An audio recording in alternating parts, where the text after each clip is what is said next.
मेरे घर वालों ने तेरे नाम पर कितना संताप किया था, और जाहिल तुझे पता ही नहीं, मेरी माँ ने तेरे नाम पर कई बार महामृत्युंजय का जाप किया क्या था। बात है, वाह। मेरी माँ ने तेरे नाम पर महामृत्युंजय का जाप किया था। तो अभी भी जिंदा है वो तेरा मेरा गांव, वाह। अभी भी जिंदा है वो तेरा मेरा गांव, जिंदा है आज भी नीम पीपल और मोरसली की छांव, जिंदा है सारे रिश्ते नाते, जिंदा है आज भी यहाँ जुम्मन शेख और अलगू चौधरी की बातें। सांझ ढले पीपल तले तुलसी की गिरवा के नीचे दीपक जले, कच्ची पक्की दीवारों पर संजा की बनी आकृति, पग पग पे बिखरी जहां प्रकृति। सांझ ढले संजा के गीत गाती बच्चियां, तेरी बंदूक की आवाज से डर जाएगी, और मत फैला यार ये बारूदी धुआं, अपने गांव की तितलियां मर जाएगी। डॉक्टर साहब ने कहा ना कि आपको दिमाग लगाने की जरूरत नहीं है। दिमाग नहीं लगाना चाहिए, क्योंकि दिमाग लगाने से दुख पैदा होता है। ज्यादा दिमाग लगाओगे तो दुख पैदा होगा। विधायक जी बैठे, सांसद जी बैठे, मंत्री जी बैठे। अब अगर आप दिमाग लगाओगे तो कांग्रेस वाले दिमाग लगाएंगे तो उन्हें इस बात का दुख होगा कि उनके नेता नहीं समझ रहे उनसे। कांग्रेस के नेता कूद कूद के बीजेपी में आ रहा है, कांग्रेस वाले से नेता नहीं समझ रहे, और भारतीय जनता पार्टी वाले दिमाग लगाए तो उनसे उनके कार्यकर्ता नहीं समझ रहे हैं। इनसे तो अपने प्रवक्ता नहीं समझ रहे हैं। अरे कोई किसी से ही नहीं समझ रहे, अब हम खुद नहीं समझ रहे अभी तक है? कम से कम मैं ऐसी एक भी बात नहीं बोलूंगा जिससे किसी की आत्मा को ठेस पहुंचे। आप काम की बात बोलो ना। 2 घंटे हो गए कवि सम्मेलन चलते चलते, इतना बड़ा कवि सम्मेलन, जो बात बोलना थी एक भी नहीं बोल रहे। 2 कवियों ने कविता पढ़ ली, 2 घंटे हो गए, एक बार भी मंच पे चाय नहीं आई। कम से कम तो चाय तो पिलाओ यार। जिंदाबाद जानी। भाई काम की बात करो, काम की बात करो। दिमाग लगाने से कोई मतलब नहीं है। दिमाग जो लगाए वो लगाए ना। आप ही के यहाँ का बेटा नरेंद्र दामोदर दास मोदी चाय वाला, ये लो जी भाई साहब, चाय वाले को नहीं रोकना चाहिए बेटा। अरे चाय वाला आदमी वहां गया 7 समंदर पार, जिस ब्रिटिश गवर्नमेंट के अधीनस्थ हिंदुस्तान 100 साल तक गुलाम रहा। 100 साल तक ये भारत हिंदुस्तान गुलाम रहा ब्रिटिश गवर्नमेंट के। इसी हिंदुस्तान के, इसी गुजरात का एक बेटा जब लंदन में गया नरेंद्र दामोदर दास, तो 7000 लोग वंदे मातरम का जयकारा लगा रहे थे। हमें इस बात का गर्व है मेरे भाई। आपको ताली नहीं बजाना, मैंने कहा क्या कि बजाओ। नहीं भाई, माल ओरिजिनल होगा तो मार्केट में अपने आप बिकेगा। इसमें विज्ञापन की क्या जरूरत है कि ताली बजाओ ताली बजाओ। नहीं, मैं आपसे एक बात पूछना चाहता हूं, आप क्या ताली बजाने वाले हो? भैया कौन बजाता है? भैया मेरी चाय रख देना है अलग से। कोई ऐसी बात ही नहीं, सामान्य सी बात है, बहुत बढ़िया। अच्छा देख, यहाँ भी ऊपर है, चाय वाला अकेला नहीं आया, साथ में अपना लेके आया है। चाय वाला दिल्ली अकेले नहीं जाता, लेके जाता है। तो वो तो लेके क्या जाते हैं, चाय वाले तो वरिष्ठ लोगों को लेके जाते हैं। जैसे आप अपने वरिष्ठ प्रधान दुबे जी को लेके चल रहे हो, चल रहे 3 दिन से, बोले ये 3 दिन से मेरे साथ में दुबे जी। ऐसे कैसे हमारे चाय वाले जो हमारे देश के आदरणीय प्रधानमंत्री जी, वो भी अपने वरिष्ठों को साथ में रखते हैं। जो श्रेष्ठ बड़े हैं, उनसे उम्र में बड़े हैं, उनको सम्मान देते हैं। मुरली मनोहर जोशी जी, लाल कृष्ण अडवाणी जी, सबको आगे बिठाते हैं, और आगे बिठा करके फिर इस माइक से कहते हैं वो कि भाइयों और बहनों, आज मैं जिनकी वजह से हूं, इन लोगों की वजह से यहाँ पे खड़ा हुआ हूं, और ये जहां पर बैठे हुए हैं, ये मेरी वजह से यहाँ पर बैठे हुए हैं। तो ऐसा थोड़ी सब साथ में लेके चल रहे हैं। कुछ नहीं, ये मेरे को याद आ गया तो मैंने सुना दिया। पहली बार कवि सम्मेलन हो रहा, अगर मैंने सुना था तो ये डॉक्टर साहब सुना देते, क्या मतलब है? अब ये नहीं भी सुना है तो इनको क्या फर्क पड़ रहा है? इनके तो 20 लाख पक्के, हमारे तो 1 लाख तो होने। ये सारी बात है हमारे। बात ये नहीं, कुल मिलाकर के बात ये है कि भाई हमारे डॉक्टर साहब ने कहा अभी कि ऐसे हमारे हिंदुस्तान के नेताओं की बात हम विदेश में जाकर के क्यों करें, और वाकई में नहीं करना चाहिए। जैसे भी हैं अपने हैं भाई। अगर ये सड़क खाएं, ये चारा खाएं, ये 10 करोड़ खाएं, 20 करोड़ खाएं, तो अपने हैं भाई, अपने यहीं का खा रहे, क्या मतलब है? और अपन नहीं खाएंगे तो कौन खाएगा? ये हिंदुस्तान की संपत्ति सरकारी संपत्ति है, इस पर सबको अधिकार है। आप खाओ पियो ऐश करो, बस संसद में घाटे का बजट मत पेश करो। और ये कौन चिल्ला रहा कि खा गए खा गए? ये वही चिल्ला रहा जिसको खुद को खाने को नहीं मिला। इसलिए आप खाइए, खाने में कोई दिक्कत नहीं है। मैं पीने के बारे में कुछ भी नहीं कहना चाहता हूँ। इस पीने को लेकर के बहुत सारी समस्या पैदा हुई। दुबई के अंदर श्रीदेवी मर गई, मालूम पड़ा कि पीने से मरी थी। इसलिए पीने के बारे में मैं कुछ भी नहीं कहना चाहता हूँ। जब तक हम जिएंगे तब तक हम पिएंगे, ये सारे पुराने गाने हैं, ऐसा कुछ नहीं। हमारे अमित भाई ने जो देशभक्ति की इतनी बढ़िया कविता सुनाई, भगवान श्री कृष्ण की कविता सुनाई, गांडीव धारण किए हुए अर्जुन, श्री कृष्ण भगवान रथ के ऊपर विराजमान है, गांडीव हाथ में अर्जुन के है, और अर्जुन गांडीव से तीर चलाना नहीं चाहते हैं। भगवान कृष्ण कह रहे कि चला दे, देख नहीं चलाएगा तो तेरा कुछ भी नहीं बिगड़ेगा, मेरा बिगड़ जाएगा, क्योंकि मैं इसीलिए अवतार लेकर के आया हूँ, इसलिए तू चला दे। तो वो चलवा नहीं जा रहे। बात कुछ नहीं, गीता वीता आप दुनिया के कोई से भी शास्त्र पढ़ लो, 18 पुराण पढ़ लो, 6 शास्त्र पढ़ लो, 4 वेद पढ़ लो, रामायण पढ़ लो, भागवत पढ़ लो, गीता पढ़ लो, दुनिया में कुछ भी पढ़ लो, उसका बस एक ही सार है कि जो आया है वो जाएगा, वो जाएगा, और जो जाएगा वो वापिस आएगा। ये जो लोग इधर से आ रहे हैं ये वापिस पता नहीं कब चले गए और वापिस आ रहे हैं। ऐसा आने जाने का सिलसिला बस रखो, ऐसा कुछ भी नहीं। अपन मैं आपके बीच में यहाँ ये नाम गलत छप गया और ऐसा कुछ भी नहीं। नाम जिसकी जैसी रही भावना प्रभु मुहूर्त नहीं देखी, ऐसी हमारे कुमार सर तो आजकल अपने अपने राम की कथा कर रहे, राम के ऊपर भी बोल रहे। हमारी बहुत सारी माता बहनें, अहमदाबाद में मेरी बड़ी बहन रहती है, टेंशन में आ गई, बोले आ कांता बेन तमें शू बताऊं, बोले शू, बोले आ मुंडो लटकाड़ी ने हूँ लेवाने बैठी, बोले आ कुमार विश्वास सर ने कथा उड़वाने हम मरवाने गई, बोले हूँ, बोले आ कुमार सर ने कीधो कि जिंदगी 4 दंडनी, बोले आ जिंदगी 4 दंडनी तो आ मुंडो लटकाड़वानी हूँ बात है, बोले आ मैंने 28 दिन नो टॉपअप लखाड़ी नाख्यो मोबाइल में, अब वो 28 दिन का टॉपअप बिगड़ जाए क्योंकि जिंदगी तो 4 दिन की। कुमार सर ने कहा, अगले इनके माथे आगे बोलो जिंदगी कितने दिन की, बोले 4 दिन की, बोले मेरे 28 दिन की में से 24 रुपए का क्या होगा।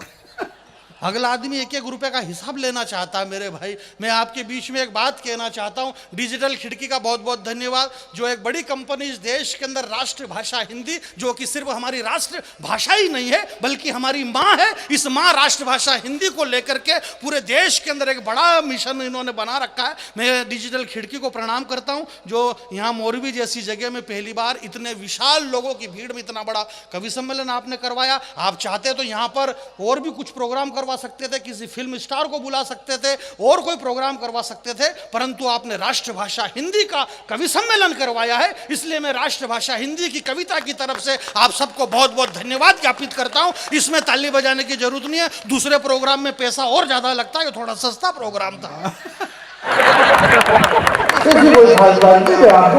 ये कविता मैं आपके बीच में सुना देता हूँ, इधर के सारे लोग बैठे हुए विराजमान।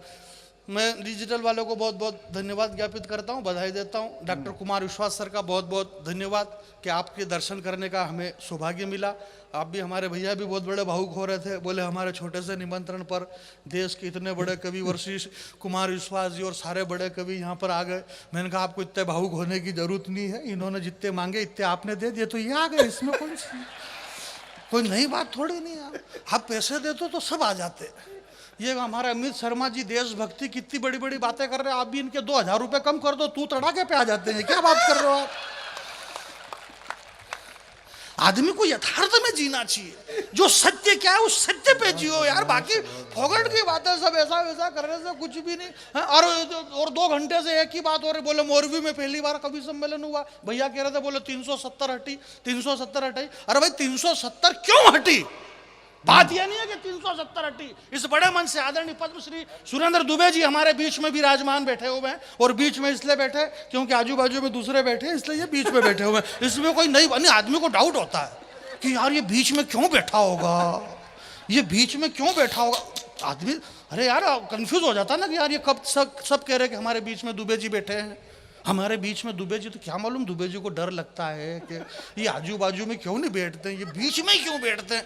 तो ये बीच में इसलिए बैठते हैं कि देखो एक तो ये जगह यही खाली थी, और जो बड़े होते हैं हम उनको बीच में बिठा के रखते हैं, क्योंकि बड़े से हमें बहुत कुछ लेना होता है। आप सर ने बताया, कुमार सर ने, आपको बिल्कुल भी ध्यान नहीं देना है। कुमार सर मुझे बहुत प्यार करते हैं, और प्यार इसलिए करते हैं कि हालांकि मैं हूँ भी इस काबिल, इसलिए करते हैं, कोई खास बात नहीं इसमें।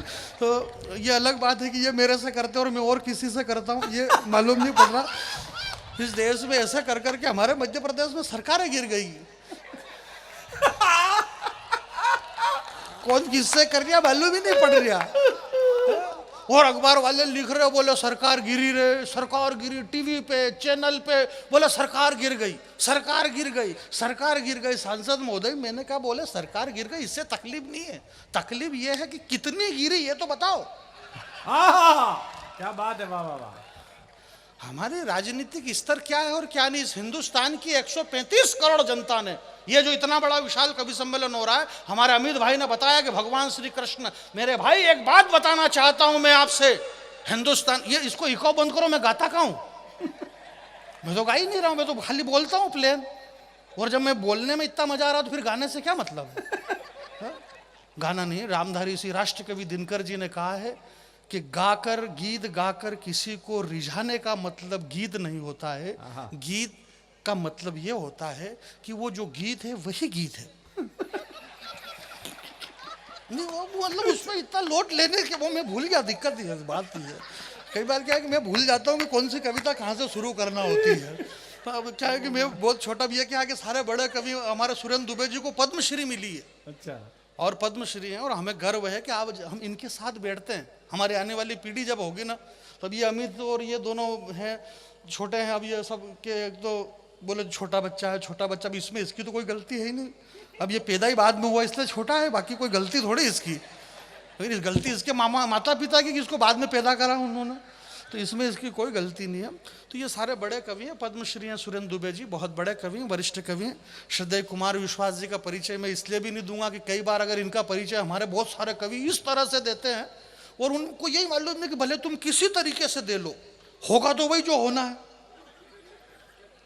आप बिल्कुल भी नहीं समझ रहे और समझना भी मत, कि कुछ चीजें ऐसी होती है मेरे भाई के। माता कौशल्या से पूछा कि तुम्हारा गर्व से मस्तक कैसे ऊंचा हो गया? तुम्हारे बेटे राम हैं, हमारी राष्ट्रभाषा हिंदी, हमारी माँ है, तो हमारी माँ का मस्तक तब ऊंचा हो जाता है कि जब किसी 200-300 करोड़ रुपए लेने वाले किसी अक्षय कुमार जो गुटके पाउच खा खा के थूकवाने वाले अजय देवगन जैसे फिल्म स्टारों को वो चाहे 100-200 करोड़ रुपए ले ले, उससे दिक्कत नहीं है। हमारी राष्ट्रभाषा हिंदी, हमारी माँ का मस्तक तब बड़ा हो जाता है, ऊंचा हो जाता है कि वो अपनी कोख से एक ऐसे बेटे को जन्म देती है जिसकी 4 लाइन किसी भी बड़े फिल्म स्टार के नशे को 2 मिनट में उतारने के लिए काफी है। ऐसे श्रद्धेय कुमार विश्वास जी जिन्होंने हिंदी भाषा को माँ तक पहुंचाया। एक बार पीछे तक मेरी आवाज जा रही है, हाथ खड़े करो पीछे वाले, बजाओ उधर से कैमरा घुमा देना, बज रही। ऐश्वर्या राय, युक्ता मुखी, लारा दत्ता और प्रियंका चोपड़ा। अच्छा, क्या गजब का बनाया मालिक ने तुम्हारा थोबड़ा। तुम सबके सब विश्व सुंदरी का खिताब जीती, पर सही सही बता ना तुम्हारे साथ क्या क्या बीती। ये संस्कार संस्कृति को क्या पैरों तले रोंदा गया, यूं ही मिल गया है क्या? हमारे भाई ने क्या, हमारे डॉक्टर साहब बता रहे थे कि ये जो पत्थर फेंक रहे हैं, मैं इस बड़े मंच से एक बड़ी बात कहना चाहता हूं। 4 पंक्ति पर आपसे ये नहीं कहूंगा कि आप ताली बजाना और हाथ खड़े करो और हाथ नीचे करो। आप हाथ खड़े करो, आपकी यहां से बांह फट गई, नुकसान किसका है भाई? नुकसान आपका, इसलिए मैं नहीं कह रहा हूं। परंतु ये जो पत्थरबाजी हो रही है, नूपुर शर्मा के साथ ऐसा हो गया, उसने ये कह दिया, उसने ये कह दिया, मैं आपसे एक बात कहना चाहता हूं मेरे भाई कि ये मेरे पुराने प्यारे मित्र। वाह, ये मंच पहली बार, डॉक्टर साहब आप पहली बार ये कविता सुनेंगे, और अगर इसके पहले भी आपने सुन रखी है तो चेहरे के हाव भाव ऐसे बनाओ जैसे पहली बार सुन रहे हैं। नहीं, अपने को 100 प्रोग्राम करना है डॉक्टर साहब। हालांकि अलग बात है कि अपन सब में रहिए नहीं रहे, पर करना है अपने को सबको। ए मेरे पुराने प्यारे मित्र, आप पहली बार सुनेंगे सुमन जी। ए मेरे पुराने प्यारे मित्र, ऐसे कैसे बदल गया रे तेरा चरित्र। तू भूलने का इतना आदि कैसे हो गया है। पकड़ लेना पंक्ति साहब, तू भूलने का इतना आदि कैसे हो गया है। शायद तूने कुरान ढंग से नहीं पढ़ी, इसीलिए जेहादी हो गया है।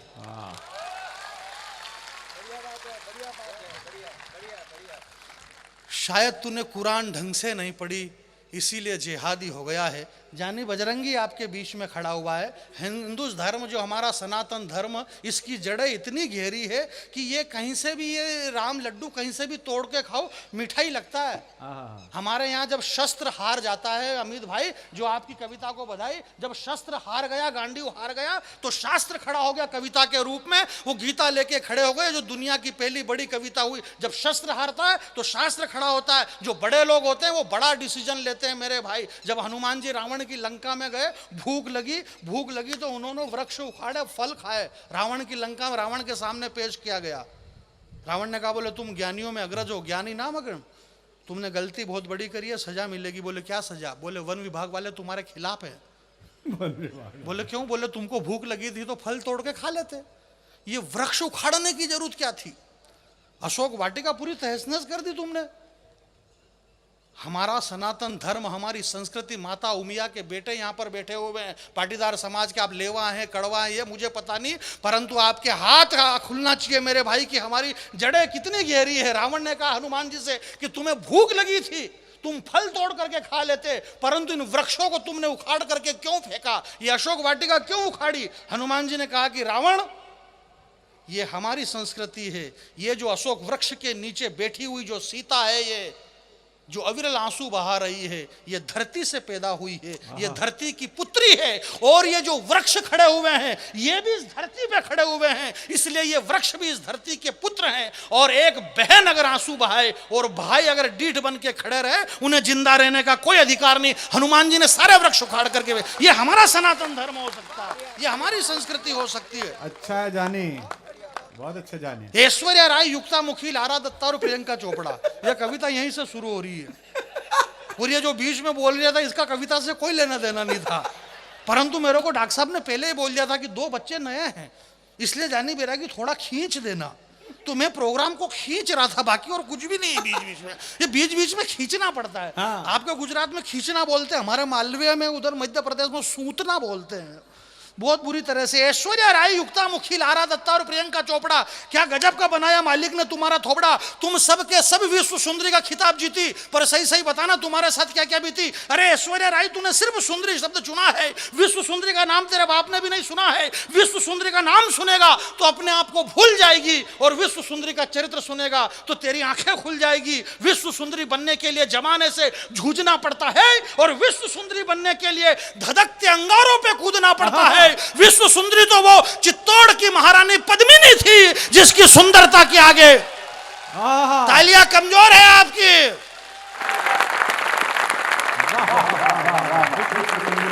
विश्व सुंदरी कौन थी? विश्व सुंदरी तो वो थी जो अभी मैं पहले बोला था। नहीं, मैं कभी बिल्कुल ऑलरेडी हास्य रस का हूं, मैं जोर जोर से बोलता हूं, इसका मतलब ये नहीं कि मैं वीर रस का। कई बार क्या है कि हमारी भाषा से किसी की आत्मा को ठेस ना पहुंचे। भाई अभी मेरे जो हमारा अमित भाई वीर रस की कविता पढ़ते हैं, लोगों के रोंगटे खड़े हो जाते हैं। अच्छा। दिक्कत ये नहीं कि रोंगटे खड़े हो जाए, दिक्कत ये कि एक बार मेरे गांव में कवि सम्मेलन हुआ, वीर रस के खतरनाक कवि आए, खूब जोर जोर से बोले, लोगों के रोंगटे खड़े हो गए। 3 दिन बाद फोन कर रहे हैं पुलिस वाले, बोले क्या? बोले उन कवियों को वापस बुलाओ जिन्होंने रोंगटे खड़े करे हमारे। मैंने कहा दिक्कत क्या हुई? बोले रोंगटे बैठ नहीं रहे अभी तक, वो खड़े गए खड़े हैं। छोटे छोटे बच्चे, बच्ची को कपड़े पहनने में दिक्कत आ रही है, बच्ची को कपड़े नहीं पहना पा रही है। कांता जी रोंगटे खड़े के खड़े ही है। तो इतना आवेश भी पैदा नहीं होना चाहिए। जो डॉक्टर साहब कह रहे थे कि गुस्सा आए तो इतना भी तेज मत भागो कि जिसको पीटना वो पीछे रह जाए। क्रोध में काबू रखो, 2 गिलास पानी पी लो अगर ज्यादा गुस्सा आ रहा तो, वरना तो हिंदुस्तान की 135 करोड़ जनता ने जो डिसीजन लिया पूरी ईमानदारी से लिया है। 135 करोड़ जनता ने डिसीजन लिया है। सर, हमने 10 साल से एक डॉक्टर को प्रधानमंत्री बना करके रखा है। डॉक्टर मनमोहन सिंह जी अर्थशास्त्री थे, डॉक्टर थे, डॉक्टर होने के बाद 10 साल में एक इंजेक्शन तक नहीं लगाया। तो फिर एक चाय बेचने वाले को प्रधानमंत्री बनाया, उसने दे धड़ाधड़ ऑपरेशन पे ऑपरेशन, ऑपरेशन पे ऑपरेशन। अब अगर चाय बेचने वाला ऑपरेशन करेगा तो टांके तो गलत सुलत आ ही सकते हैं। बात ये नहीं है, बात ये है मेरे भाई के, बात देखो कुल मिलाकर के नेताओं के खिलाफ कविता पढ़ रहे हैं। अब इनको यही पता नहीं कि नेता खुद कवि सम्मेलन करा के पैसे दे रहे हैं। और कह रहे बोले नेता सड़क खा गए, ये चारा खा गए, ये 10 करोड़। भाई ये खा गए, इससे आपको क्या दिक्कत है? आप खुद का कॉन्फिडेंस बढ़ाओ ना खाने पीने का। ना खुद खा रहे हो ना दूसरे को खाने दे रहे हो। ये हिंदुस्तान की संपत्ति सरकारी संपत्ति है, इसमें सबको अधिकार है। आप प्रेम से खाइए। इस देश से नेताजी सुभाष चंद्र बोस चले गए, भगत सिंह चले गए, सुखदेव चले गए, चंद्रशेखर आजाद चले गए, राष्ट्रपिता महात्मा गांधी चले गए। ये क्यों चले गए? ये इसलिए चले गए क्योंकि इन्होंने कुछ भी नहीं खाया, इसलिए ये चले गए। इस देश में लालू यादव जिंदा है, सुरेश कलमाड़ी जिंदा है, राजा जिंदा, कन्नी मौजी जिंदा। ये क्यों जिंदा है? क्योंकि इन्होंने खाया है। जो खाएगा वो जिएगा, जो नहीं खाएगा वो मर जाएगा। इसलिए कोई दिक्कत नहीं, खाओ।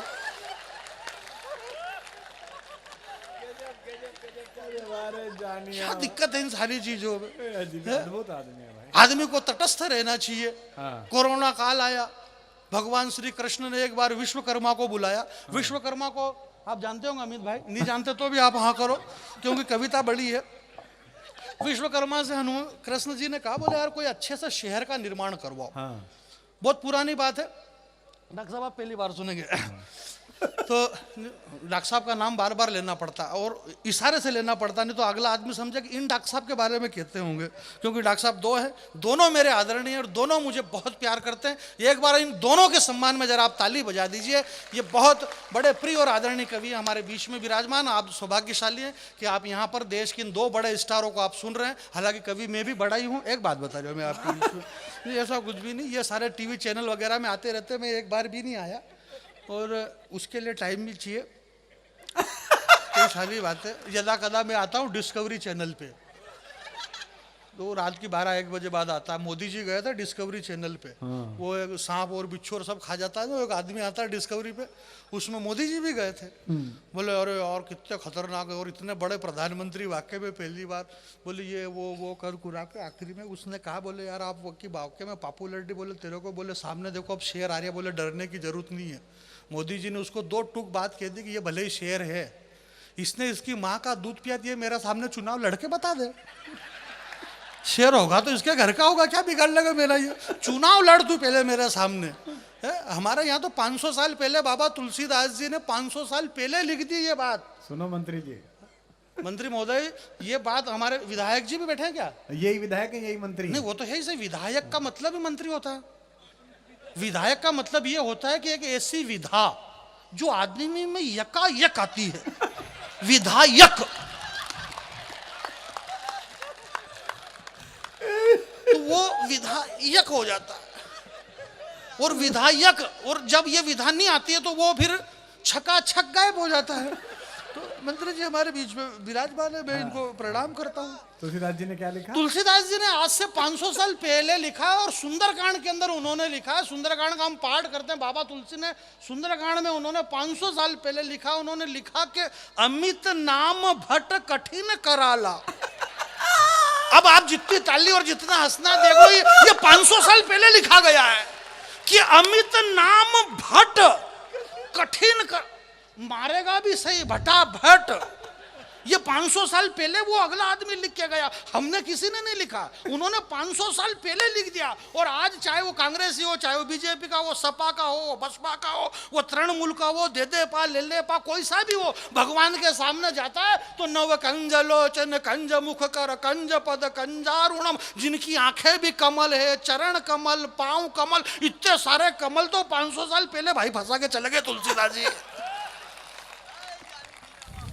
ये मेरे पुराने प्यारे मित्र, कविता सुनिए, 2 मिनट का मुझे आशीर्वाद देना था। मैं कविता शुरू कर रहा हूं साहब कि ए मेरे पुराने प्यारे मित्र, ऐसे कैसे बदल गया रे तेरा चरित्र, तू भूलने का इतना आदी कैसे हो गया है, शायद तूने कुरान ढंग से नहीं पढ़ी इसीलिए जेहादी हो गया है, माँ की कोख से पहला कदम तूने इसी धरती पर रखा है। आहा, क्या बात है जानी, वाह।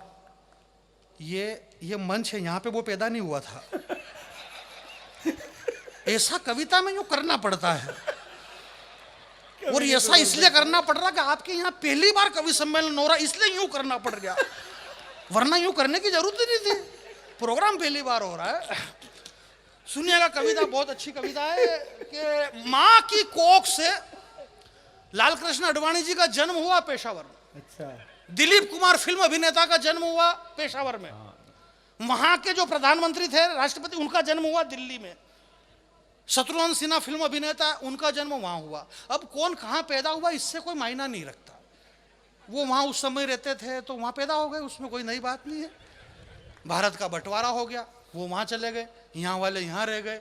बात ये नहीं है मेरे भाई, हमारे डॉक्टर साहब ने बताया कि एक पशु पक्षी तक, अगर हमने एक तोता पाल रखा है, हमारे घर में एक कुत्ता है, हमारे यहाँ गाय का बछड़ा है, उसका भी दर्द अगर हम देख नहीं सकते तो फिर डॉक्टर बशीर बद्र साहब ने सही तो कहा होगा कि लोग टूट जाते हैं एक घर बसाने में और उन्हें तरस नहीं आती है पूरी बस्ती जलाने में। तो मेरे भाई कुछ तो यार भी इन लोगों पे, इसलिए आप बहुत अच्छे लोग हैं। 2 मिनट की कविता मुझे सुन लीजिए, मैं हंसा सकता हूँ परंतु इस कविता को आप सुन लीजिएगा कि माँ की कोख से पहला कदम तूने इसी धरती पर रखा है, इस मिट्टी के स्वाद को तूने कई बार चखा है। आहा। तेरे अब्बू की उंगली पकड़ करके इस धरती पर तू घूमा है, ठोकर लगी तो सैकड़ों बार इस मिट्टी को तूने चूमा है। इस गांव के गलियों के चबूतरे पर तूने कई रातें काटी है, और तुझे पता ही नहीं यार, ईद की सेवैया तूने मेरे घर तक आकर के बांटी है। तुतलाती जबान पर भारत माता की जय, और मन में प्यारा वतन था। जब पहली बारिश में तू भींगा तो मेरा कमीज और तेरा बदन था। वो खुशी के दिन पता नहीं क्यों अब गम में बदल चुके हैं। मोरवी के लोगों जरा हाथ खोलना के खुशी के दिन पता नहीं क्यों वो गम में बदल चुके हैं। और चुराए थे चुपके चुपके जो बेर हमने साथ में, पता नहीं क्यों अब वो बम में बदल चुके हैं। बहुत बहुत धन्यवाद। वाह वाह, अच्छा है, अच्छा है। आप कविता सुन रहे, मैं प्रणाम करता हूँ, प्रणाम करता हूँ।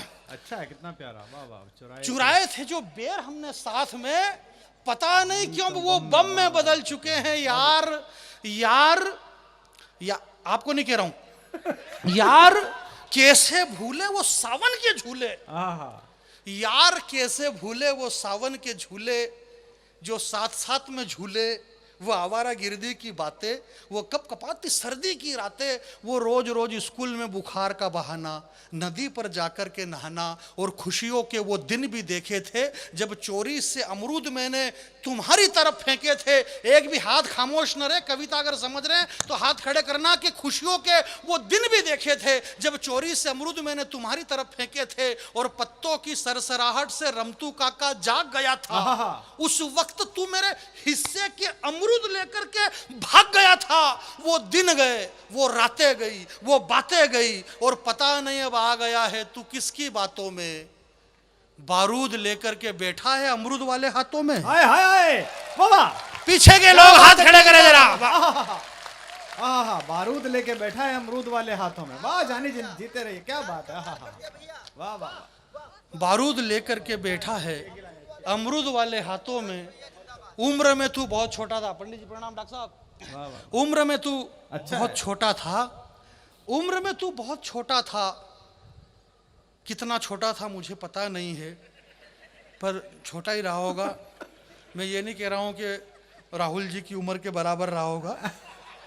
हमारे राहुल जी ने अभी रुद्रपुर में, उत्तर प्रदेश उत्तराखंड में एक जगह रुद्रपुर, वहाँ से उन्होंने खाट यात्रा निकाली। 2000 खाट यात्रा निकाली उन्होंने, खाट यात्रा।